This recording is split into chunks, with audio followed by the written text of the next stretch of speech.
Hello students, आज चाहिँ ambition गुरुको मिरर इमेज कस्तो देखिन्छ भन्ने चाहिँ क्वेसन मैले गराउन गइरहेको छु। यसो हेर त, एम्बिसन गुरुको मिरर इमेज कस्तो बन्छ होला? Option A, B, C, D, चारवटा अप्सनहरू छ। अब मिरर इमेज भनेको के हो हामीले यो बुझ्नु पर्यो है। मिरर इमेज, वाटर इमेज भनिरहेको हुन्छ। मिरर इमेज भनेको हामीले कुनै एउटा लेटर होला अथवा वर्ड होला हैन, केही कुरालाई चाहिँ मिररमा देखाउँदाखेरिमा कस्तो चाहिँ आकृति बन्छ भन्ने कुरालाई चाहिँ हामीले मिरर इमेज भन्छौँ। हेर त, यसलाई लगेर मिरर अथवा ऐनामा देखाउँदाखेरिमा चाहिँ कस्तो इमेज चाहिँ फर्मेसन हुन्छ भन्दाखेरिमा हेर त, रिफ्लेक्सन भयो भने चाहिँ हाम्रो लेफ्ट टु राइट अथवा राइट टु लेफ्ट जान्छ।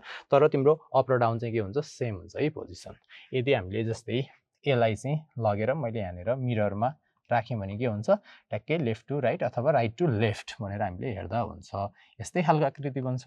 सो बीलाई लगेर मैले मिररमा राखेँ भने कस्तो बन्छ हेर त? बी भनेको यो पोजिसन सेम हुन्छ के, तर यता राइटको के हुन्छ? लेफ्टमा आइदिन्छ। यो अब डाइरेक्टली मिररमा लगेर हेर्दा पनि हामीले यस्तै खालको देख्छौँ। अहिले चाहिँ एम्बिसन गुरु भन्ने चाहिँ वर्ड छ, यसलाई चाहिँ कस्तो देखिन्छ होला भनेर मैले एउटा पेपरमा पनि राखेको छु है। यसमा ट्रिक्स के छ भन्दाखेरिमा हामीले हेर्ने बित्तिकै कसरी चाहिँ निकाल्न सक्छौँ होला त विदिन सेकेन्ड? एम्बिसन गुरु भन्ने छ भने चाहिँ के गर्ने? कुनै एउटा पोजिसनलाई फिक्स गरिदिने। मैले लेफ्टको पोजिसनलाई यहाँनिर अहिले चाहिँ फिक्स गरिरहेको छु भने यसरी चाहिँ उल्टाइदियो भने चाहिँ जस्तो देखिन्छ, जे आउँछ नि, यो नि मेरो के भयो त? मिरर इमेज भयो। ठिक छ। मिरर इमेजको लागि के हुँदो रहेछ त? राइट टु लेफ्ट जाँदो रहेछ। यसरी पछि अब वाटर इमेज भन्यो भने के हुन्छ त भन त? यदि एम्बिसन गुरु भनेको यस्तो छ भने यदि वाटर इमेज भयो भने चाहिँ के गर्ने त? यसरी टपबाट चाहिँ उल्टाइदिने। यो चाहिँ मेरो के हुन्छ? वाटर इमेज हुन्छ। अहिले हाम्रो मिरर इमेज यसो हेर त कस्तो बन्छ त? यसको यो युआर यसरी उल्टिन्छ, युजिएन यसरी चाहिँ यो खालको फर्मेसन भन्छ। यही कुरालाई चाहिँ मैले अब क्लकमा चाहिँ लगेर रेप्लिकेट गर्छु। अब क्लकको चाहिँ कस्तो बन्छ त मिरर इमेज भन्ने कुरा अब धेरै जस्तो क्वेसनहरू सोधिरहेको हुन्छ हैन। लोकसेवा, म्याथ, सिम्याटहरूमा यस्तो खालको क्वेसनहरू एकदमै धेरै सोधिरहेको हुन्छ। Mirror image of a clock अथवा water image of a clock. अहिले चाहिँ हामी मिरर इमेज हेर्छौँ है त। What is the mirror image of 1155 भनेर सोध्यो भने दुईटा अप्रोचबाट हामीले चाहिँ एन्सर टिक लगाउन सक्छौँ। एउटा भनेको क्लक नै बनाइदिने, एनालग क्लक हैन। कति बजे छ? 11:55 हैन त, 12 बज्न 5 मिनट बाँकी छ। यो चाहिँ मेरो आवरको निडल भयो, यो चाहिँ मेरो मिनटको निडल भयो हैन। सो यसलाई लगेर मिररमा राख्यो भने चाहिँ हेर त के हुन्छ त? लेफ्ट टु राइट अथवा राइटको लेफ्टमा गइदिन्छ। तर टप र बटम के हुन्छ? सेम कन्स्ट्यान्ट एउटै पोजिसनमा बसिरहेको हुन्छ। ठिक छ। भनिसकेपछि यो 12, 6हरू प्रब्लम हुँदैन। यसलाई यसो मिररमा चाहिँ लगेर राख्यो भने चाहिँ के हुन्छ? पछाडिबाट हेर्दा हुन्छ, एउटा पछाडिबाट हेर्दा भयो। अर्को टेक्निक के छ भन्दाखेरिमा डाइरेक्टली छिटो एन्सर निकाल्नको लागि चाहिँ हामीले के गर्छौँ? इदर 1160बाट चाहिँ हामीले के गर्छौँ? घटाउँछौँ। अर हामीले यदि यो जस्तै 12 देखि 1 को टाइम छ भने चाहिँ, किनकि त्यो त तिम्रो 00 मा आइदिन्छ हैन, अथवा यसलाई चाहिँ 2360बाट 12 को मल्टिपल, किनकि 24 आवर फर्मेटमा नि त हाम्रो क्लक हुनसक्छ। सो इदर 1160बाट हामीले घटाउने अथवा 23 आवर 60 मिनटबाट भनेको 24 आवरबाट घटाइदियो भने भइ नै हाल्छ। ठिक छ।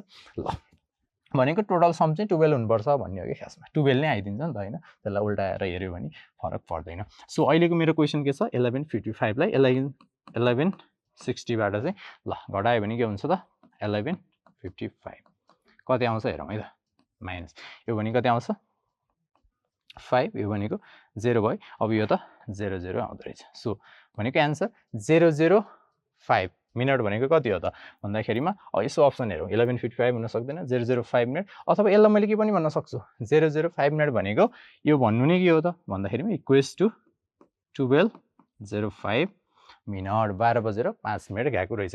यदि हाम्रो नर्मल क्लकमा चाहिँ 11:55 गएको छ भने चाहिँ मिररमा कति बजेको देखाउँदो रहेछ भन्दाखेरिमा 12:05 कहाँ छ त? Both option B and C चाहिँ राइट एन्सर रहेछ।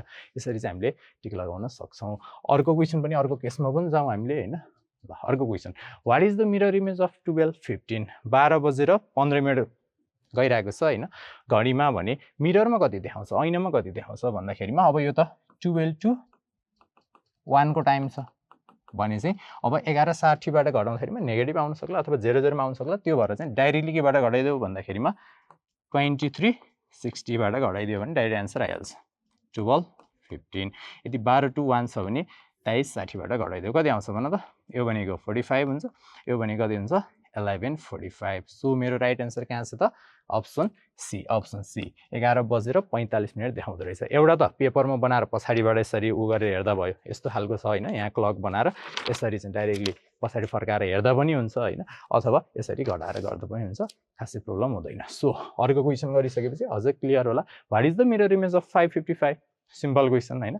अब यो हेर त 1160 भन्दा सानो छ भन्ने बित्तिकै डाइरेक्टली के गर्दो 1116 बाट घटाइदियो भने डाइरेक्ट आन्सर आइहाल्छ।